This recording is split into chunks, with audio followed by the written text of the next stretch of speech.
Europe 1. Le journal de 7h sur Europe 1, Théo Grévin. Bonjour Théo. Bonjour Dimitri et bonjour à tous. Un très bon entretien selon le président américain. Une discussion franche pour son homologue ukrainien. Les discussions autour de la trêve en Ukraine se poursuivent. Hier, Donald Trump a échangé avec Volodymyr Zelensky. Objectif avancer vers un cessez-le-feu. Geoffrey Branger, que sait-on de cet échange entre les deux chefs d'État ? Eh bien, selon le président américain, les pourparlers vont dans la bonne direction. Volodymyr Zelensky parle, lui, d'une conversation franche et positive d'environ 1 heure, au cours de laquelle il a confirmé que son pays était prêt à suspendre les frappes sur les infrastructures énergétiques et civiles russes. Un premier pas vers un hypothétique cessez-le-feu plus large, comme l'explique l'émissaire américain Steve Witkoff, interrogé sur la chaîne Bloomberg. Ils se sont mis d'accord sur une voie menant aux conditions du cessez-le-feu aujourd'hui et à celle d'un cessez-le-feu complet qui sera négocié dans les prochains jours. Je pense que nous y parviendrons dans les prochaines semaines. Et tout le monde est engagé dans ce processus.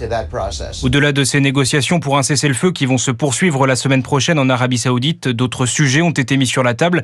La Maison-Blanche annonce notamment que les États-Unis vont aider l'Ukraine à se procurer plus de systèmes de défense antiaérienne ou encore que le partage de renseignements militaires pour la défense allait continuer. Concernant la protection des sites sensibles ukrainiens, Donald Trump propose que les États-Unis deviennent propriétaires des centrales électriques et nucléaires du pays, ce qui constituerait selon lui la meilleure des protections. Enfin, le président américain assure travailler au rapatriement des enfants ukrainiens enlevés par la Russie depuis le début de la guerre. Les explications de Geoffrey Branger pour Europe 1. Notez qu'hier soir, le président ukrainien a annoncé qu'il se rendrait à Paris la semaine prochaine pour plusieurs réunions avec Emmanuel Macron, le chef de l'État qui sera présent aujourd'hui à Bruxelles pour un nouveau Conseil européen exceptionnel consacré à la guerre en Ukraine. Le conclave sur les retraites de François Bayrou, il est en train de virer au fiasco. Oui, la CGT lève le camp. Les déclarations du Premier ministre qui a écarté un retour à l'âge légal de départ à la retraite à 62 ans ont fortement compromis l'avenir des discussions. Barthélémy Philippe, après un vote interne hier, la patronne du syndicat Sophie Binet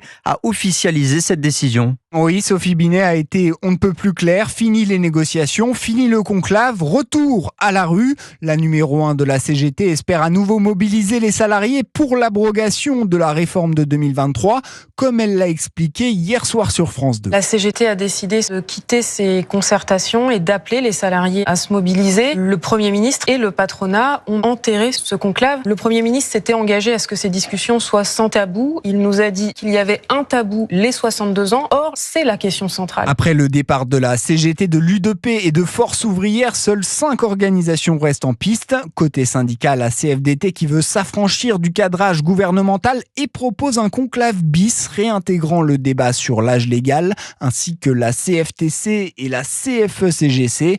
Côté patronal, le MEDEF et la CPME sont toujours là, mais pour combien de temps ? Cet après-midi, la séance de négociation servira d'épreuve de vérité avec une question: faut-il déjà mettre un point final à ce conclave ? Barthélémy Philippe du service économie d'Europe 1. Alors, autre sujet de tension au sein du gouvernement, le port du voile dans le sport. Le Premier ministre a recadré ses ministres mardi. Une réunion sur fond de cacophonie gouvernementale. D'un côté, Bruno Retailleau et Gérald Darmanin pour l'interdiction. De l'autre, Marie Barzac et Elisabeth Borne en désaccord avec la loi visant à interdire le voile lors des compétitions sportives. La ministre de l'Éducation nationale qui sera ce matin l'invitée de Sonia Mabrouk dans la grande interview Europe 1 CNews à 8h10. Notez aussi ce matin ce sondage Europe 1 CNews et le JDD. 78% des Français jugent anormal qu'un match de football s'arrête pour permettre à des joueurs de rompre le jeûne pendant le ramadan. Dans l'actualité judiciaire, la prison à perpétuité requise contre Mehdi Nemmouche. Avec 3 autres djihadistes, il est accusé d'avoir enlevé et séquestré 4 journalistes français en Syrie en 2013. La peine maximale a donc été requise contre celui qui est aussi l'auteur de l'attentat dans le musée juif de Bruxelles en 2014. Le parquet a dénoncé la barbarie de ces djihadistes. Compte rendu d'audience pour Europe 1 avec Jean-Baptiste Marty. Le visage éclairé par la lumière orangée de l'imposant lustre au-dessus de lui, l'avocat général se tourne vers les 4 anciens otages assis sur le banc des parties civiles. « Messieurs, je veux vous faire part de mon admiration. Aucun n'a montré ni de haine ni de revanche pendant ce procès. » Et il poursuit. « Pourtant, vous avez souffert. Vous avez été torturés, broyés, déshumanisés. Vos noms ont été remplacés par des chiffres en arabe, s'indigne-t-il.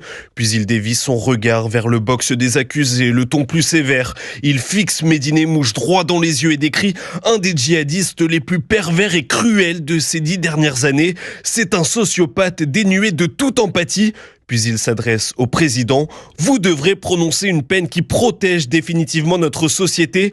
Il rêvait d'être l'un des héros de Faites entrer l'accusé. Vous devrez en faire un de Faites oublier l'accusé. Mehdi-Nemmouche fixe le plancher en bois, sourcils froncés, prend quelques notes sur son cahier noir, comme pour préparer sa riposte. Les plaidoiries de la défense sont prévues toute la journée. Jean-Baptiste Martier, le verdict du procès est lui attendu demain matin. Et puis le bras de fer entre la France et l'Algérie. Alger souhaite remettre en question la mise à disposition de biens immobiliers pour la France. Et parmi eux, la Villa des Oliviers, résidence de l'ambassadeur qui incarne depuis plus de 60 ans la relation entre Paris et Alger. Relation extrêmement tendue suite au refus de l'Algérie de récupérer ses ressortissants expulsables de l'Hexagone. Alors que le ministre de l'Intérieur, Bruno Retailleau, ne compte pas en rester là, l'Algérie réfléchit à sa riposte et envisage donc, Maya-Hélène Trémollet, de récupérer ce lieu très symbolique. On l'appelle aussi la résidence de France, mais c'est officiellement une propriété algérienne. Grande villa mauresque nichée au cœur d'un parc luxuriant offrant une vue imprenable sur la baie d'Alger. La Villa des Oliviers, ancienne résidence du général de Gaulle, alors président du Comité français de libération nationale, constitue, selon l'agence de presse officielle algérienne, une largesse que la France n'a jamais daigné accorder sur son territoire. La menace est claire, Alger pourrait faire de ce lieu le fer de lance d'une riposte anti-française.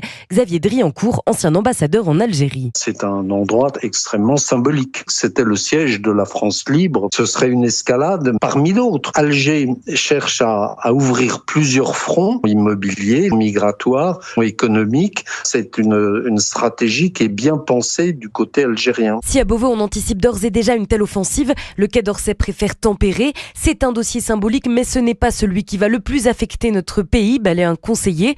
Toujours selon la presse algérienne, l'ambassadeur français aurait déjà été convoqué par Alger à ce sujet, une convocation démentie par Paris à ce stade. Maya-Hélène Trémollet du service politique d'Europe 1. Un mot de cet accident qui a fait 36 blessés, dont un grave hier soir sur l'autoroute A13 dans les Yvelines. 4 bus de la garde républicaine transportant des militaires sont impliqués. L'accident se serait produit alors qu'un véhicule léger tentait de s'immiscer au milieu des cars. Et puis du sport et du football, l'équipe de France reprend du service ce soir. Les Bleus se déplacent à Split en Croatie dans le cadre du quart de finale aller de la Ligue des Nations. Une affiche qui marquera le retour de Kylian Mbappé. Coup d'envoi à 20h45. Voilà, puis cette information de dernière minute qui nous parvient, c'est Emmanuel Macron qui la publie sur son compte X, la libération d'Olivier Grondeau. Il était otage, détenu depuis plus de 2 ans en Iran. Il est de retour en France. On en parlera évidemment dans le journal de 7h30 sur Europe 1. Merci Théo Grévin, c'était votre journal. Il est 7h08 sur Europe 1, à suivre l'édito Écho. Bercy vient de publier son bilan 2024 de la lutte contre toutes les fraudes fiscales et sociales. Alors sur les impôts, le fisc est plutôt bon, mais sur les aides sociales, on récupère moins d'1 euro sur 20. Nous expliquera Agnès Verdier-Molinier dans 10 minutes. Et puis